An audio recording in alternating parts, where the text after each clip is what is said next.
Here I am to worship, here I am to bow down, here I am to say that you're my God.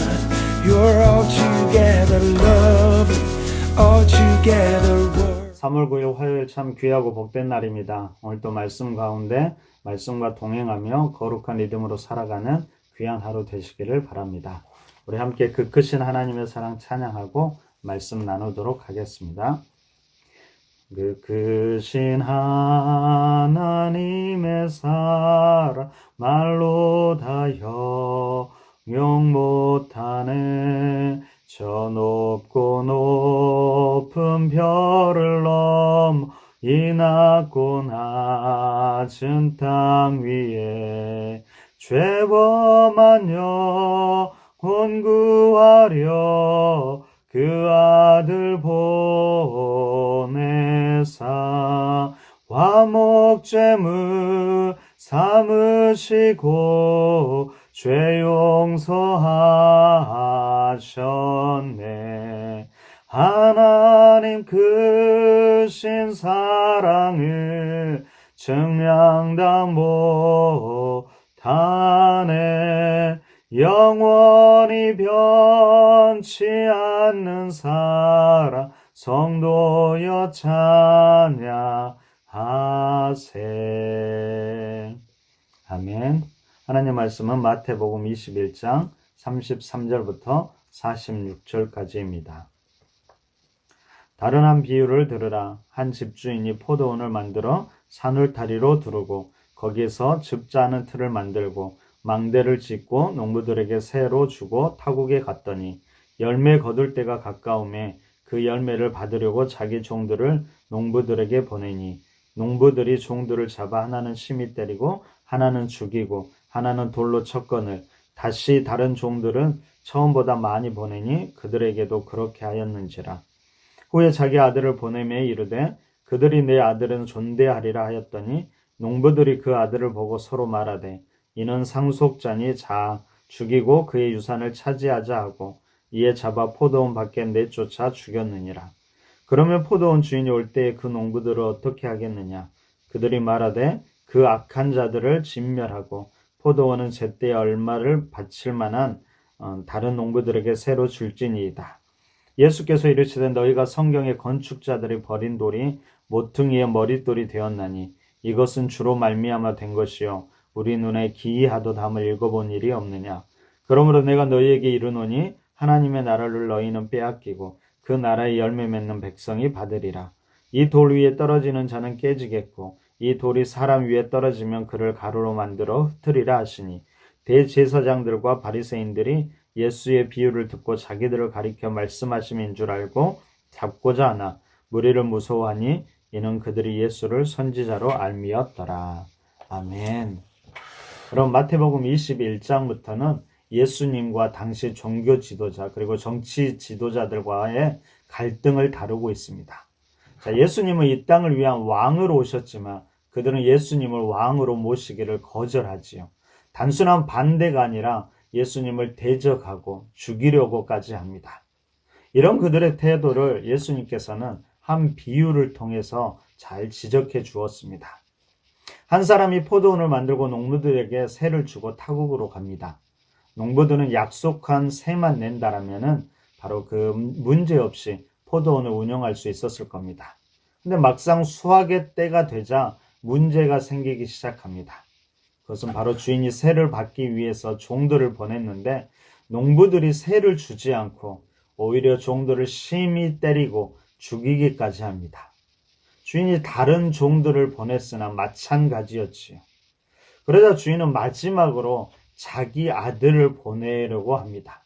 농부들이 그 아들은 존대하고 자신들의 잘못을 뉘우칠 것이라고 기대했지요. 근데 농부들은 오히려 포도원을 완전히 차지할 생각에 그 아들까지 죽이고 맙니다.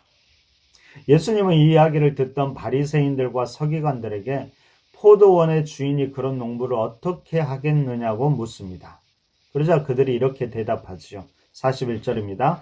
그들이 말하되 그 악한 자들을 진멸하고 포도원은 제때 열매를 바칠 만한 다른 농부들에게 새로 줄지니이다. 여러분, 그런 농부들이 악하고 받아야 마땅하다라는 말이지요. 그때 예수님께서 바로 너희가 그 악한 농부들이다라고 지적하면서 이렇게 이야기합니다. 43절입니다. 그러므로 내가 너희에게 이르노니 하나님의 나라를 너희는 빼앗기고 그 나라에 열매 맺는 백성이 받으리라.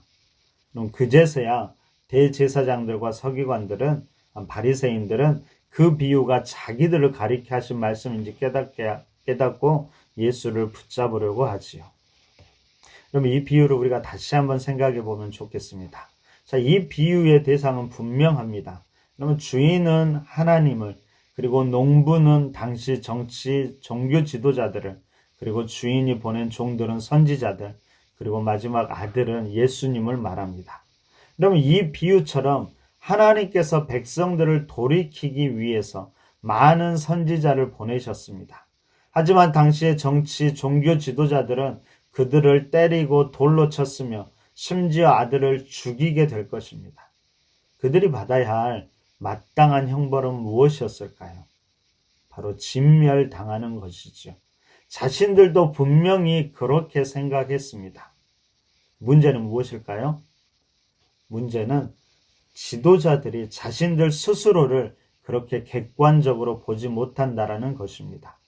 자기들은 늘 의롭다고 생각했습니다. 근데 예수님께서 그들이 그 악한 농부라고 말하자 그들은 분노하면서 예수님을 죽이려고 합니다. 여러분, 그런데 그들만 그럴까요? 우리는 어떨까요? 우리는 우리의 모습을 그리고 행동을 객관적으로 바라보고 있을까요? 특별 새벽기도 때 우리 목회자들이 하루 모여서 DISC라는 성격 검사를 하면서 이야기를 나누었습니다. 평소에 알고 있었던 것도 있었지만 자신을 새롭게 보는 많은 부분들이 있었습니다. 이런 검사를 통해서 우리가 얻고자 하는 것은 무엇일까요? 그것은 내 성향이 그리고 내 모습이 어떤지 객관적으로 보자는 것이지요. 그때 우리는 우리의 연약한 점도 알게 되고 우리의 강점도 알게 되고 우리가 어떻게 다른 사람과 관계해야 될지를 배우게 되는 것입니다. 이때 가장 중요한 것은 내 자신을 정직하게 인정하는 것입니다. 그리고 거기에서 새롭게 나를 변화시켜 가는 것이지요. 어떤 면에서 우리가 매일매일 말씀과 기도를 통해서 우리 자신을 새롭게 바라보는 것도 마찬가지입니다. 우리를 객관적으로 바라보면서 하나님이 원하시는 뜻대로 우리 자신을 변화시켜 가고 우리의 삶을 변화시켜 나가려고 하는 것이지요. 이것이 우리 신앙생활의 가장 기본적이면서도 본질적인 면이라고 생각됩니다. 우리 자신을 정직하게 바라볼 줄 아는 눈이 있었으면 좋겠습니다. 그리고 그런 우리를 하나님의 뜻대로 변화시켜 나갈 수 있는 그런 용기도 우리에게 있기를 바랍니다. 그럼 본문을 통해 우리가 한 가지만 더 생각하고 싶은 것은 농부들이 왜 종들과 아들을 죽였을까요? 왜 그들이 그렇게 했을까요? 아마 한마디로 말한다면 욕심, 탐욕 때문이었을 겁니다. 자기의 것이 아닌 것을 자기 것으로 취하려는 욕심이죠. 이것은 자신이 누군가를 잊어버릴 때 그것이 시작됩니다. 여러분, 농부는 분명히 주인이 아니었습니다. 세를 받고 일하는 자로 정한 세를 내는 것이 당연한 것이었지요. 그런데 그렇게만 한다라면 포도원을 운영하는 데 전혀 어려움이 없을 것입니다. 주인이 그들을 종들처럼 대하지도 않았습니다. 충분한 자유를 주었고 그들에게 충분한 보상도 해주었습니다. 그런데도 그들이 욕심을 내게 되면서 결국엔 그들 스스로 망하게 되는 것이지요. 제가 성경에서 욕심이 들어간 말씀 몇 구절을 찾아보았는데 한번 들어보십시오. 시편 10편 3절에서 이렇게 이야기합니다. 악인은 그의 마음의 욕심을 자랑하며 탐욕을 부리는 자는 여호와를 배반하여 멸시하나이다. 잠언 28장 25절은 이렇게 이야기합니다. 욕심이 많은 자는 다툼을 일으키나 여호와를 의지하는 자는 풍족하게 되느니라. 야고보서 1장 14절부터 15절은 이렇게 이야기합니다. 오직 각 사람이 시험을 받는 것은 자기 욕심에 끌려 미혹됨이니 욕심이 잉태한즉 죄를 낳고 죄가 장성한즉 사망을 낳느니라. 여러분, 욕심이 다툼을 일으키고 여호와를 배반하게 되며 욕심을 통해 미혹되어 죄와 사망을 낳는다고 말씀합니다. 그럼 이렇게 본다면 우리가 이 땅을 살아가면서 가장 경계해야 되는 것이 바로 욕심일 것입니다. 그것이 절제되지 않는다면 욕심은 결국에는 우리를 망하게 할 것입니다. 특별히 이 아침에 우리가 아굴의 기도를 기억했으면 좋겠습니다. 잠언 30장 7절과 8절에 아굴의 기도가 이렇게 나옵니다. 내가 두 가지 일을 주께 구하였사오니 내가 죽기 전에 내게 거절하지 마시옵소서. 곧 헛된 것과 거짓말을 내게서 멀리 하옵시며 나를 가난하게도 마옵시고 부하게도 마옵시고 오직 필요한 양식으로 나를 먹이시옵소서. 아멘. 그럼 이 기도가 우리의 기도가 되었으면 좋겠습니다. 그리고 이 기도가 오늘 살아가는 우리의 삶의 방향이 되기를 간절히 바랍니다. 여러분, 모든 사람에게는 아담과 하와가 타락하면서 갖게 된 죄의 본성, 바로 하나님을 주인으로 인정하지 않고 자기가 주인이 되려는 본능을 가지고 있습니다. 자기가 인생의 주인이 되어서 자신만을 위해 자기의 욕심을 채우면서 자기 마음대로 살겠다는 것이지요. 하지만 그 선택의 결과는 자신이 인생의 주인이 되는 것이 아니라 오히려 멸망임을 알아야 합니다. 예수님을 믿는다는 것은 그분을 구주로 내 삶의 주인으로 인정하고 우리는 청지기임을 고백하는 것입니다. 분명 우리도 처음 예수님을 믿을 때 그렇게 고백하고 결단했을 것입니다. 그런데 시간이 지나면서 뿐만 아니라 시시때때로 우리 눈앞에 있는 이익 때문에 그 결단이 흔들리고 말지요. 사단은 그 흔들리는 마음을 결코 그냥 두지 않습니다. 어떻게 해서라도 더 흔들어서 하나님을 주인으로 인정하지 않고 더 나아가 그런 하나님을 대적하고 떠나게 만들지요. 여러분, 깨어 기도함으로 말씀을 계속 내 마음에 새김으로 그렇게 성령님을 의지함으로 우리는 이 싸움에서 이겨나갈 수 있을 겁니다. 오늘 또 말씀과 기도 가운데 성령님을 의지하면서 성령님과 함께 거룩한 삶의 리듬으로 살아가시는 귀한 하루 되시기를 간절히 바랍니다. 아멘. 우리 함께 기도하겠습니다.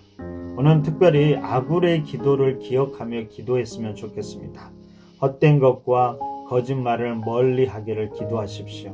그리고 필요한 양식으로 만족할 수 있기를 기도하시기 바랍니다. 특별히 오늘은 교회 학교 아이들을 위해서 기도했으면 좋겠습니다. 교회 학교를 떠올리면서 여러분 아이들을 떠올리면서 기도해 주십시오. 그 아이들이 믿음 가운데 잘 자라갈 수 있도록, 특별히 건강할 수 있도록, 세상의 악함과 더러움이 그 아이들을 침범하지 못하도록 정말 예수님을, 하나님을 사랑하는 순전한 아이들로 자랄 수 있도록 기도해 주시기 바랍니다. 그런 기도 제목을 가지고 함께 기도하도록 하겠습니다. 기도합니다. 하나님 감사합니다.